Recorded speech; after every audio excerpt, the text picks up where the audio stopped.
Ito portable. Sa mga may-ari ng mga portable na to, ito talaga mahirap talagang gawin to. Mas mabilis pag gawin ng UK high speed sa mga ganitong portable.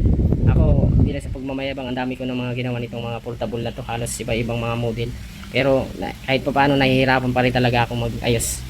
Hindi lang sa pagmamayabang, talagang mahirap kasi po talagang ayusin ito, mga lalo na iba-ibang mga model dito.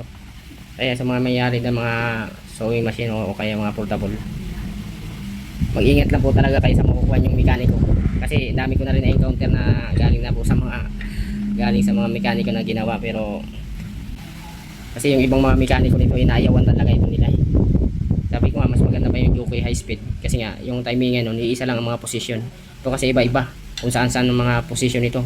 Magta-timing ka ng feeding, kailangan mo pong baklasin, pero depende rin po yun sa mga model ng mga portable na ito.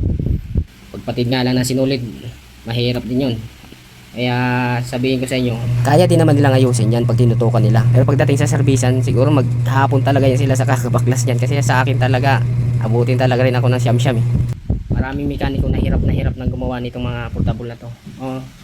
Huwag kayong magyabang dyan yung ibang mga mekaniko. Ako nga, kahit sa dami ko ng mga ginagawa ng mga portable, hirap pa rin ako eh. Aminado ako dyan, hindi tayo nagmamayabang. Kaya kung paggawa nyo sa ibang mekaniko, siguraduhin nyo lang po talaga na marunong gumawa yung mekaniko. Kasi talagang, sa bagay, yung iba kasi hindi nakakaalam ng mga ganyan. Kala nila napakadaling gawin yung mga portable kasi portable lang daw.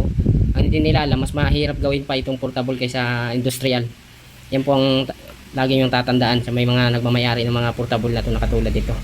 Mahirap po talaga to, lalo na pag maraming piyesa na iba-iba kasi mga posisyon ng mga timingan nito eh. Ulitin ko, hindi katulad sa jockey sewing machine, mga industrial na iisa lang po yung mga posisyon ng mga timingan yan. Ito kung saan po, iba-iba po kasi yung timingan yan, bawat model ng portable.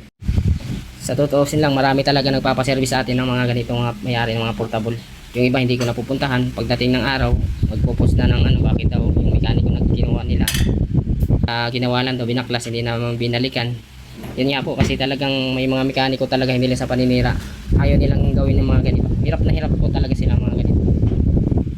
Hindi po ako nagtataas ng bangko ko kasi kahit ako hirap na hirap din po ako. Dami ko ng mga ginagawa nito, pero may mga time talaga na hirap talaga. Para lang po sa mga kaalaman ng mga may-ari ng mga ganito, mga portable. Huwag nyo sabihin na lang sabihin sa inyo. Mas mahirap po talagang gawin to. Ako may mga pruweba rin naman ako. Tingnan nyo yung mga page natin sa YouTube natin. Lahat po ng mga iba-ibang mga model, andyan po mga ginagawa natin ng portable. Kaya nga sabi ko, mag-iingat kayo, check nyo muna yung background ng mekaniko na kukunin nyo kung marunong ba talaga mag-ayos yan. Kasi hindi lang sa paninira ng kapwa natin mekaniko, talagang hirap talagang karamihan ng mekaniko gumagawa nito.